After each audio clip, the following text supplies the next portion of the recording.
queria convidar você que abrisse no Evangelho de Marcos, no capítulo 14. Ontem nós estudamos o Evangelho de Marcos, capítulo 14, também, e eu li com vocês dos versos 12 a 26, quando nós falamos da ceia. Hoje eu quero ler do capítulo 14, dos versos 32 a 36. A série desse fim de semana, ela tem esse tema, a cruz do rei. Por que a cruz do rei? Porque nesse final de semana a gente está estudando o Evangelho de Marcos.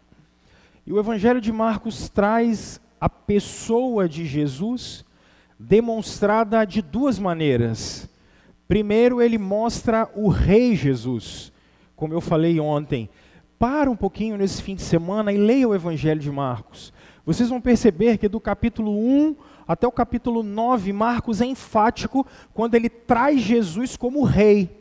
Então ele demonstra o rei que acalma a tempestade, o rei que cura, o rei que ressuscita mortos, é o rei Jesus, o rei que arrebanha galileus semi-analfabetos e começa a ensiná-los princípios eternos. O rei Jesus, é isso que o Evangelho de Marcos traz. Só que o problema é que a partir do capítulo 10 parece que esse rei é visto de uma outra maneira. A partir do capítulo 10 de Marcos, esse rei não é mais identificado com as suas grandes obras, mas com a sua obra, a cruz. E é por isso que ele começa sempre dizendo, já no capítulo 10, é necessário que eu vá para Jerusalém, que o Filho do Homem, o Evangelho de Marcos traz muito essa expressão, é necessário que o Filho do Homem vá a Jerusalém e seja entregue nas mãos dos homens. E ele se repete sempre, seja entregue nas mãos dos pecadores. E é por isso que a gente está estudando o Evangelho de Marcos nesses dias. Então, a cruz do rei, o rei que se esvaziou. Então, vamos continuar, porque ontem eu conversei rapidinho com vocês sobre um banquete, uma refeição e suas implicações. Hoje eu queria conversar com vocês sobre um cálice e as suas implicações. Um cálice e os seus ensinamentos. O que um cálice pode explicar para nós? Talvez você, que está um pouquinho mais antenado, vai falar bem assim, lá vem o pastor com alegoria. Ele vai falar o que? É um cálice? Ele vai inventar o que de um cálice? Não vou inventar nada não. Eu quero que você acompanhe comigo. Eu vou ser breve como tenho sido, sucinto como tenho sido. Então eu vou fazer da seguinte maneira. Eu vou ler o texto, fazer uma introdução. Eu vou buscar 2 textos de apoio, um em Ezequiel, outro em Isaías. Vou fazer 3 aplicações, conto uma história e te mostro um vídeo e está tranquilo, beleza? Assim eu estudei, vamos ver se eu consigo chegar no final dessa maneira que eu estudei, tá? Vamos lá? Verso 32 de Marcos, capítulo 14. Então foram ao lugar chamado Getsêmani. Ali chegados, disse Jesus a seus discípulos, assentai-vos aqui enquanto eu vou orar. E levando consigo a Pedro, Tiago e João, começou a sentir-se tomado de pavor e de angústia. E lhes disse, a minha alma está profundamente triste até a morte. Ficai aqui e vigiai. E adiantando-se um pouco, prostrou-se em terra e orava, para que, se possível, fosse poupada aquela hora. E dizia, Abba, Pai, tudo te é possível. Passa de mim esse cálice. Contudo, não seja o que eu quero, e sim o que tu queres. Pai, ilumina-nos em nome de Jesus. É o que nós temos pedido sempre. A tua palavra não precisa de ninguém. A tua palavra precisa do teu Espírito. E nós precisamos do teu Espírito. Enche-nos agora da tua palavra com o teu Espírito. Por misericórdia, em nome de Jesus. Amém. C.S. Lewis, um escritor do século passado, um inglês ainda falecido no século passado, dizia a seguinte frase, que eu vou repetir para vocês no domingo com toda certeza.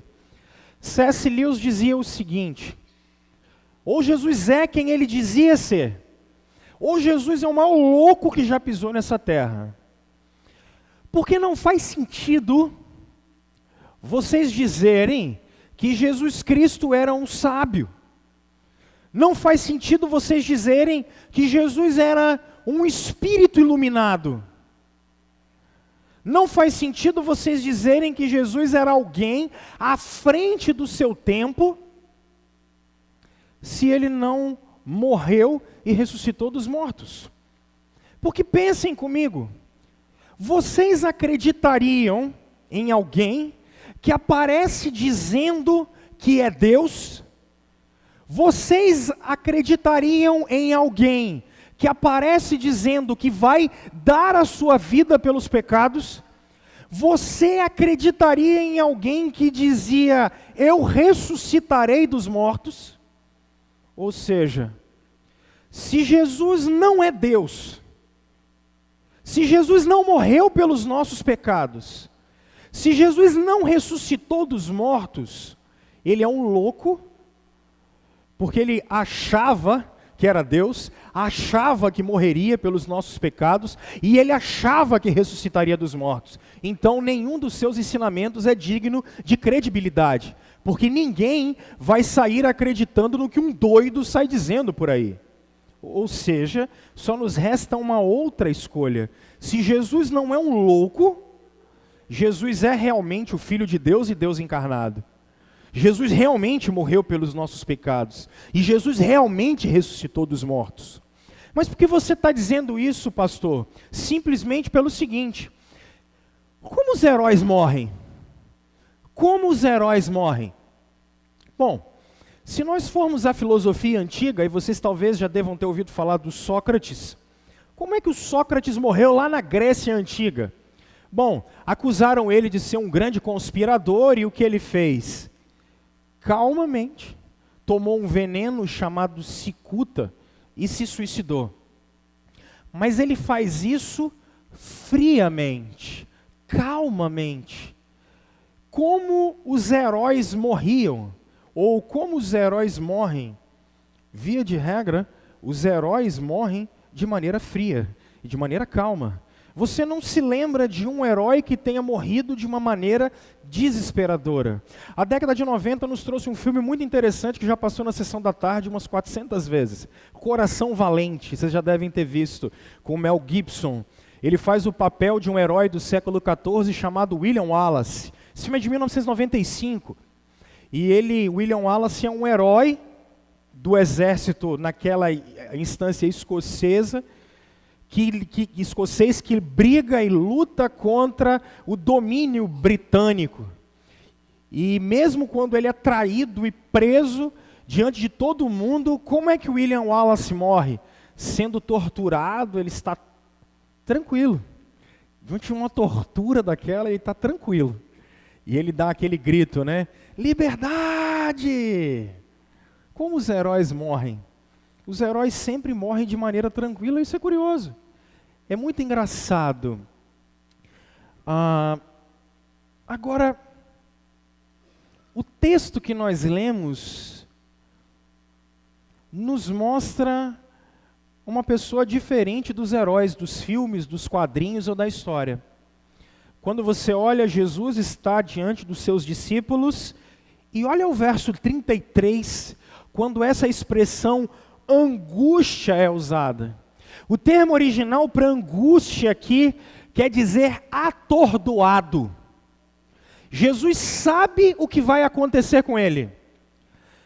Parece que até o capítulo 14, verso 31, quando ele ainda está na Santa Ceia com os discípulos, ele é senhor de si.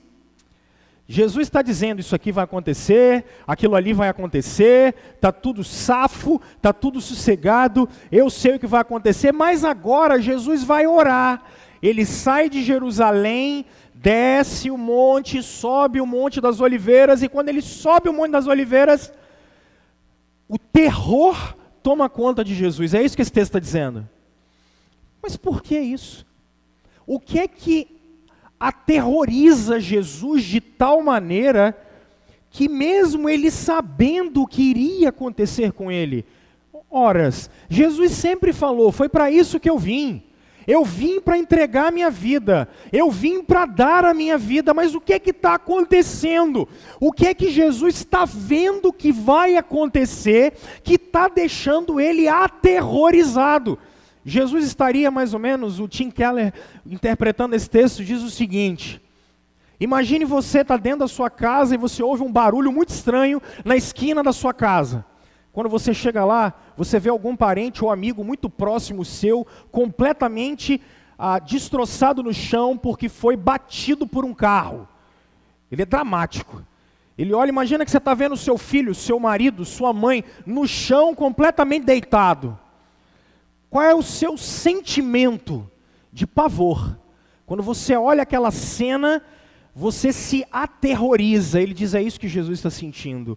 É um sentimento de terror que está tomando conta da alma dele. Mas por quê? Simples, o verso 36 vai dizer, Jesus diz, Abba, Pai. E a expressão Abba é um diminutivo aramaico que significa papaizinho. Jesus está olhando para Deus no sentido mais próximo da palavra. E é engraçado aqui, e eu vou falar disso aqui daqui para frente. Jesus olha para Deus e diz, papaizinho, Pai, passa de mim esse cálice. Mas que cálice é esse? Abra sua Bíblia, por favor, em Isaías, no capítulo 51, verso 22. Um profeta maior lá do Antigo Testamento. Olha o verso 22, Isaías 51. Assim diz o teu Senhor, o Senhor teu Deus, que pleiteará a causa do seu povo. Eis que eu tomo da tua mão o cálice de atordoamento, o cálice da minha ira, jamais dele beberás. Agora olha Ezequiel 23, 32. Assim diz o Senhor Deus, beberás o copo da tua irmã, fundo e largo, servirá de riso e escárnio, pois nele cabe muito. Encher-te-ás de embriaguez e de dor, o copo da tua irmã Samaria é copo de espanto e de isolação. Tu beberás e esgotá-lo-ás, e lhe roerás os cacos e te rasgará os peitos, pois eu falei, diz o Senhor teu Deus. Portanto, assim diz o Senhor teu Deus, como te esqueceste de mim, e me viraste as costas, também carregarás com a tua luxúria as tuas devassidões. Deus está dizendo o seguinte, o que é copo, o que é cálice? Pode voltar em Marcos capítulo 14, para a cultura de Jesus, é ira. Cálice é ira. O que a ira pode nos ensinar? O que a ira tem a ver com o rei? E o que a ira tem a ver com a cruz? Quando Jesus está partindo para a cruz, ele já sabia disso. Jesus está com medo da ira de Deus. Jesus olha para Deus e está com medo da sua ira. A ira de Deus deixa Jesus aterrorizado. Isso é interessante, porque o próprio C.S. Lewis, quando fala de Pai, Filho e Espírito Santo, ele diz que Pai, Filho e Espírito Santo é como se funcionasse como se Deus fosse uma dança. Eu acho essa coisa maravilhosa. Mas por que ele diz que Deus é uma dança? Porque ele diz que Pai, Filho e Espírito Santo vivem para se doar. É uma fluidez. O Pai adora glorificar o Filho, e o Filho adora glorificar o Pai. O Pai ama o Espírito, e o Espírito ama o Pai. O Filho tem uma identificação única com o Espírito, e o Espírito tem uma identificação única com o Pai. De maneira que o Pai só está satisfeito quando o Filho e o Espírito também estão. C.S. Lewis diz, entre Deus e a Trindade há uma dança, em que eles vivem trocando elogios e trocando glórias e fazendo um e o outro se servirem. Mas agora Jesus está dizendo, Pai, o que está acontecendo? Pai, há algo que vai acontecer entre nós que parece que eu vou ficar sem o Senhor. Há algo que parece que está deixando Jesus tão aterrorizado, porque ele está se separando de Deus, porque ira é separação. Ira é juízo, ira é destruição. Jesus está percebendo que por algum momento, por algum minuto, ele vai clamar aos céus e dizer: Deus meu, por que você me abandonou? Aonde você está? Isso, só de pensar nisso, Jesus já fica aterrorizado. Talvez você tente imaginar o que está passando pela alma de Jesus. Nos dias de angústia mais pesados da sua vida, aquilo que o próprio C.S. Lewis chama de a meia-noite da sua alma, o dia em que parece que aquela noite jamais ia acabar e terminar, aqueles dias e semanas que parece que nunca vão terminar, tamanha angústia que você sente. Agora multiplica isso, porque ainda nesses dias mais impossíveis da sua vida, você clamou e teve resposta. Jesus está com medo, porque ele sabe que vai clamar e não haverá resposta. Porque o cálice de Jesus, que ele está dizendo, em primeiro lugar, está falando da ira, da justiça de Deus. Como assim, pastor? Eu aprendi que Deus é amor, e eu concordo com você que Deus é amor, e eu vou falar disso daqui a pouquinho. Mas percebam o seguinte, eu estava trocando uma ideia com um amigo advogado essa semana, e ele estava dizendo para mim que estava defendendo um cara, e a história desse cara é mais ou menos a seguinte: esse cara cometeu um crime há quase 20 anos. O crime dele foi uma receptação de 2 vasos sanitários. Ele tinha um desses, como é que era o nome daquilo? Aqueles negócios que vendia trem usado. Não. Topa tudo, loja de usado, essas coisas assim. Então 2 meninos passaram vendendo 2 vasos sanitários, ele resolveu comprar. Os meninos de rua que estavam vendendo vaso, ele resolveu comprar. Moral da história, os meninos tinham roubado o vaso e a polícia estava atrás dos meninos. Encontraram o vaso na casa do cara. Na casa não, na loja do cara. Moral da história, o cara foi preso por receptação de 2 vasos sanitários. Pagou a fiança, na época era assim, e tranquilo, o processo continuou. Só que o cara recebeu uma proposta para ir para a Alemanha, morar na Alemanha e trabalhar lá. E por lá ficou quase 17 anos morando, trabalhando, teve filho, tudo. Aí agora ele resolveu voltar para o Brasil, já estava mais velho. Antes de vir para o Espírito Santo, ele chegou em São Paulo. Quando ele chegou em São Paulo, na hora de ir para a imigração, chegar no país, a Polícia Federal falou com ele o quê? Rapaz, você tem uma pendência aqui. Ele olhou e falou: qual? Ele disse: não, tem 2 vasos sanitários que você receptou lá em 2002. 2000, sei lá. Moral da história, tem 15 dias que o cara está preso em Guarulhos. Não sai de lá. E esse amigo meu foi contratado exatamente para tirar o cara da cadeia. Inclusive o habeas corpus foi negado. E por causa da Páscoa, só semana que vem. Moral da história, o que você aprende? Infringiu a lei, tem que pagar. Infringiu a lei, tem que pagar. O tempo passou, mas a infração continua. O tempo correu, mas um crime aconteceu. Simples ou não, um crime aconteceu. Se ele aconteceu, ele precisa ser pago. Como vai se responder, aí as nuances da lei brasileira já fica para depois. Para mim, 2 vasos sanitários ou não. Se eu fosse o juiz, eu dizia: filho, paga os 2 vasos e pronto. Estou brincando. Estou trazendo esse exemplo porque a lei foi infringida, um crime aconteceu, haverá um juízo. Haverá um julgamento. Um crime aconteceu. Um crime aconteceu. No Éden, um crime aconteceu. No Éden, os nossos pais se tornaram criminosos quando contra Deus resolveram pecar.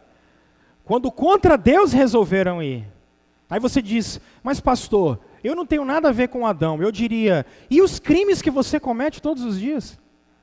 Sejam eles contra você mesmo, seja eles contra o próximo, e seja eles contra Deus. Porque no fim das contas, todos os pecados são contra Deus. Ou eu preciso refrescar a memória de vocês, como eu fiz ontem. Só aplicando de uma outra maneira. Quando Jesus desceu o paralítico, o que Jesus diz para ele? Os seus pecados estão perdoados. Mas por que Jesus disse isso? Os fariseus falaram, quem é que pode perdoar pecados senão um que é Deus? O que Jesus está mostrando? Que Ele é Deus. Como assim, pastor? Porque se todos os pecados são contra Deus, e Jesus pode perdoar pecados, Jesus é Deus. Mas o que Jesus está dizendo para o paralítico? Você é pecador. E todos nós que estamos aqui somos pecadores. Os nossos crimes todos os dias enchem as nossas mãos de sangue. E percebam que enquanto eu falo isso, olha a sua mente pecadora aí. Espera aí, pastor, você está me julgando? Não, eu sou ser humano também. Porque o nosso maior pecado no século 21 é porque a gente acha que não é tão pecador assim. A gente acha que não é tão mal assim. É o nosso instinto fariseu. Porque a gente sempre olha para o outro e diz assim, ele é pior do que eu. Ele é pior do que eu. Então quando você faz isso, olhando para a vida do outro, aí que você está pecando mais ainda. E você é réu de morte. O que é que Jesus está fazendo? Ele está com medo, é disso. Porque há um julgamento que precisa acontecer. Na verdade, esse julgamento aconteceu no Éden. Quando Deus olhou para a raça inteira e olhou para mim e para você e disse, culpados. Jesus está com medo da ira de Deus. Ei, quando Deus diz que está virado na Bíblia, você sabe o que aconteceu? Gênesis capítulo 6. O que teve lá? Dilúvio. A ira de Deus, irmãos, a ira de Deus é destruidora. Pedro chama a ira de Deus de fogo consumidor. A ira de Deus consome, a ira de Deus fulmina, a ira de Deus mata, a ira de Deus destrói. E Deus é um Deus irado sim, porque a justiça, as ordens que Ele estabeleceu foram quebradas. Agora, se Jesus está com medo dessa ira, por quê? Porque Ele sabe que essa ira vai ser derramada sobre Ele, porque eu e você não aguentaríamos essa ira, eu e você não tínhamos suporte para garantir essa ira. Qual de nós aguentaríamos o peso da mão de Deus? Irmãos, o livro de Apocalipse e o apóstolo Paulo vão nos dizer, em Tessalonicenses e em Apocalipse, que Deus vai dar cabo do diabo com um sopro. E Satanás é muito mais poderoso do que nós. Se ele vai acabar com o diabo com um sopro, o que Deus não faria com os ímpios? O que Deus não faria com os pecadores? A ira de Deus é assim. E é isso que Jesus está com medo. Porque Ele sabe que as consequências do pecado geram a morte, há um julgamento. E o julgamento é culpados. Agora prestem atenção. Porque mesmo nós que acreditamos em Jesus Cristo, por favor, vocês não foram inocentados. Vocês nunca foram inocentados e nunca serão inocentados. Nunca vocês foram inocentes e nunca serão inocentes. Porque uma morte aconteceu. Uma morte aconteceu. No meu e no seu lugar. Alguém levou a culpa no nosso lugar. No tribunal de Deus não há inocentes, há culpados. É por isso que nós somos justificados, porque a justiça de Jesus foi atribuída a nós, e a nossa culpa foi dada a Ele. Ele está com medo da ira de Deus, é um herói que não vai para a morte de maneira tranquila. É um herói que vai para a morte de maneira desesperadora, porque ele sabe o que acontece e ele sabe o que espera. Mas em segundo lugar, se essa ira é uma ira da justiça, a segunda ira é a ira do amor. Você diz assim, pastor, você está doido? Ira do amor? Não, ira do amor. Mas como assim, pastor? Bom, gente, parem para pensar no seguinte, eu e você. Existe alguém que você gosta muito, existe alguém que você aprecia muito, Existe alguém que você investe muito na vida dessa pessoa. E o que você faz? Você investe tanto e ama tanto essa pessoa que você quer o quê? O melhor dela. Só que essa pessoa começa a pegar a sua própria vida e começa a desperdiçar. Você percebe que essa pessoa que você gosta tanto começa a gastar os seus dias com o que não presta, começa a destruir a sua vida. Você fala, você conversa. O que acontece com um determinado tempo que você já falou 1, 2, 10 vezes, já buscou, já trouxe? O que você faz? Você fica irado com essa pessoa. Você olha para ela e fala assim, não é possível. Não tem condição, você ainda vai continuar dessa maneira? Você ainda vai ficar assim? E aqui eu acho que tem uma coisa bacana. A ira de Deus em cima da gente, tem um intérprete desse texto que diz isso, que eu acho maravilhoso, é uma ira do amor. Agora, percebam como ira e amor estão automaticamente ligados. Porque Jesus nos amou de tal maneira, Ele resolveu colocar a ira de Deus e pegar a ira de Deus e deixar cair por cima dele, porque Ele resolveu investir na minha vida e na sua. Ele olhou para mim e para você. Ele olhou para o caminho que você estava seguindo. Ele olhou para onde você estava indo. Ele olhou que você só ia dar com os burros na água. Ele olhou para mim e para você e viu que os caminhos que você ia seguir eram caminhos de morte, caminho de destruição. E o que Ele fez? Ele resolveu deixar a ira de Deus cair sobre ele. Agora olha que coisa curiosa. Isso mostra o meu e o seu valor. Como assim, pastor? O meu e o seu valor está absolutamente atribuído ao valor que Jesus nos deu ao entregar a sua vida. É a ira do amor. Quando Ele viu que eu e você caminhávamos para a morte, para a destruição eterna, como ainda hoje, se Ele nos deixasse, é o que nós faríamos, Ele resolveu ir atrás da gente. Então, ira não é simplesmente sinal de justiça, mas é sinal de amor. Quando Ele veio entrar no seu lugar para morrer por você, quando Jesus está com medo, aterrorizado, Jesus está aterrorizado porque Ele está olhando para você. E por um lado, olha o que Ele diz, se possível, afasta. Jesus não queria ir para lá. Jesus não queria ir para lá. Eu acho que isso aqui é maravilhoso. A gente tem muito romance, né? Jesus como homem está dizendo que é pesado demais. Eu não quero ir para lá. Jesus está olhando o que está esperando para Ele. Ele está dizendo, tem outro caminho? Se a gente pudesse desdobrar isso aqui, Jesus estaria dizendo assim, Pai, eu sei o que eu tenho que fazer, mas dá para fazer outra coisa? Pai, dá para ser de outro jeito? Pai, eu não estou afim de ir para lá. Eu não queria ir para lá. Eu não queria ir para a cruz. Está pesado, Pai. Mas Ele está dizendo, se possível,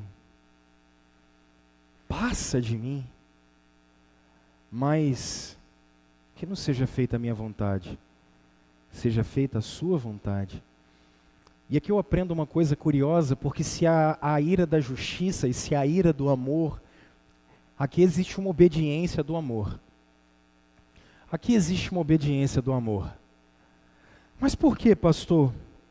Tim Keller tem uma frase quando ele diz assim, o que todos os seres humanos querem? Todos vocês querem o seguinte, a gente quer que as circunstâncias sejam favoráveis para que os nossos desejos sejam feitos. Isso para nós é felicidade. Você tem alguns desejos, você tem algumas vontades. Então o que você quer? Você quer que todos os seus desejos sejam feitos, sejam realizados nas melhores circunstâncias possíveis. É assim que a gente foi ensinado a viver. Como é que vocês e eu fomos criados? A gente foi criado assim, as nossas vontades precisam ser realizadas, os seus desejos precisam ser feitos, porque isso vai gerar dentro de você realização. quando a sua vontade não é realizada, o que é que a gente aprendeu? Isso é sofrimento. Para nós, o que é sofrimento?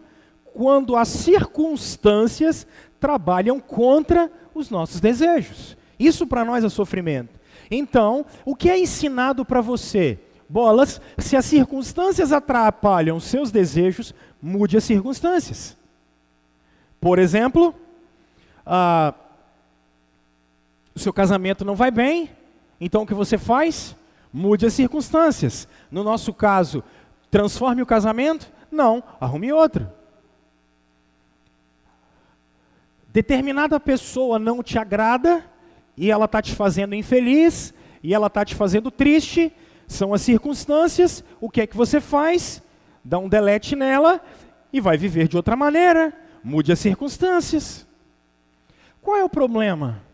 O problema é que quando vocês mudam as circunstâncias na vida de vocês, para fazer os seus desejos serem realizados, vocês já perceberam, eu já falei isso aqui inúmeras vezes, que não há limite para os seus desejos.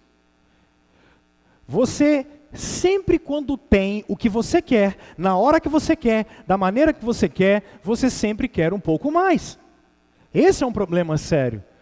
Então, quando tudo acontece da maneira que a gente quer o tempo todo, o que acontece com a gente? Nós somos completamente mimados, não sabemos lidar com as dificuldades, não sabemos lidar com o mundo à nossa volta, porque nem sempre o que acontece é como a gente quer, e vocês hoje talvez vivam situações que acontecem com vocês que não são como vocês queriam.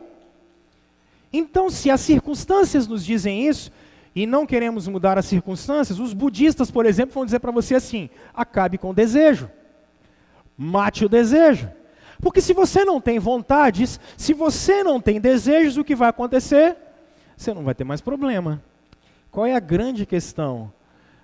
Na vida nós precisamos de aspirações, na vida precisamos de desejos, na vida sentimos vontades, senão somos meros robôs. Agora olha que pegada bacana que Jesus está ensinando para nós. Independente das circunstâncias, mesmo com os seus desejos, nós em amor nos submetemos à vontade de Deus. Mesmo que elas vão contra o que a gente, mesmo que ela vá contra o que a gente quer. Mesmo que as circunstâncias nos mostrem o contrário, nós vamos, em amor, obedecer à vontade de Deus. Olha o que Jesus está falando. Eu estou abrindo mão da minha vontade, eu estou abrindo mão do que eu queria, eu estou abrindo mão do meu medo, eu estou abrindo mão, eu sei que eu vou me lascar daqui a pouco, porque eu estou indo para uma cruz, eu sei que eu vou me dar mal, eu sei que os meus amigos vão me abandonar, eu sei que vão me bater. Leia o Evangelho e você perceba que depois do julgamento com Pilatos, nós cantamos Barrabás ontem à noite, os caras preferem um bandido a ele. Acho que isso é o cúmulo da rejeição. Preferiram um bandido a Jesus, que nunca tinha feito mal a uma minhoca. Preferiram um bandido a ele. Depois, não satisfeito com isso, ainda enfiaram. Vocês têm ideia do que era soltar você na mão de um soldado romano? Deram ele na mão de dos soldados romanos. A narrativa de Mateus diz que eles pegaram um pedaço de ferro, iam na cabeça de Jesus e pá! E Jesus está dizendo: eu não queria, mas eu vou cumprir a vontade de Deus. E por que ele ia cumprir a vontade de Deus? Para que a ira de Deus não caísse sobre mim e sobre você. Para que o inferno não queimasse nas minhas costas e na sua. Para que você não tivesse medo da morte. Para que você não mais tivesse vontades que te afastassem de Deus. Para que o seu pecado, toda vez que você caísse, não te afastasse dele. E é por isso que ele está dizendo: não importa o que vai acontecer comigo, mas ele estava olhando no branco do seu olho, dizendo que ele morreria por você, para que você fosse chamado filho de Deus. É isso que a cruz significa. Ele está aterrorizado, mas ele sabe que era isso que salvaria a mim, e ele sabe que era isso que salvaria você. Então não importa se ele fosse se dar mal, não importa se ele fosse sofrer. Ainda que ele soubesse, ele está morrendo de medo, mas ele está vendo o resultado disso. 2000 anos depois, nós estamos aqui contando a história desse rei que se entregou. Agora, eu fico pensando, e agora eu disse que eu falaria de 3 coisas, já falei. A ira da justiça, a ira do amor e a bondade, a obediência em amor, a bondade dele. Aí eu comecei a olhar para mim. Quando eu estava pensando nessa reflexão, eu comecei a olhar para você. O que é que eu fiz para merecer o que ele falou esse dia? O que é que eu fiz para merecer isso? O que é que eu fiz para merecer alguém que está olhando para Deus e dizendo, eu estou com medo. Vou entregar a minha vida por vocês. Mas eu estou com medo, Pai. Não dá para a gente saber o que aconteceu naquela cruz. A gente só sabe que foi feio demais o negócio. Para ter um terremoto, como teve. Para a terra ficar escura, por algumas horas, como ela ficou. Para o Filho de Deus olhar para ele e dizer, Pai, você me abandonou por quê?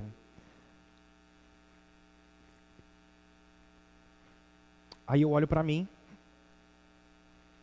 eu olho para as minhas imperfeições, eu olho para os meus pecados, eu olho para as minhas falhas, eu olho para os meus sentimentos, eu olho quão mesquinho eu sou, quão pequeno eu sou, quão falha é a minha fé, como eu deveria servir mais a Cristo e não sirvo, como eu deveria amar mais o outro e não amo. Não há nada em mim que ele tenha visto para que ele tivesse passado por aquilo. Não há nada em mim. É graça. É graça. É graça. É graça. E é graça. Nós não merecíamos. E sabe o que me deixa mais assustado? Ele não está com medo da surra dos homens. Aquilo para ele é tranquilo. Ele passa. O problema para ele é o cálice. O problema para ele é a ira. A surra dos homens, para ele, era tranquilo. Mas a ira de Deus deixava ele aterrorizado. A ira de Deus deixava ele aterrorizado. Agora, o que me chama a atenção no que John Newton escreveu. Quando nós estivermos na eternidade, já imaginaram isso?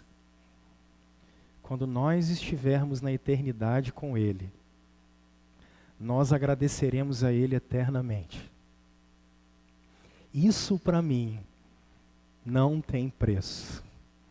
Agradecer a Deus eternamente pelo que Ele fez naquela cruz. O Rei que se entregou numa cruz para que a ira de Deus não caísse sobre nós. Um Rei que, abrindo mão da sua glória, resolveu obedecer até a morte de cruz, para que a gente tivesse a graça de hoje estarmos aqui, para celebrar a vitória desse Rei.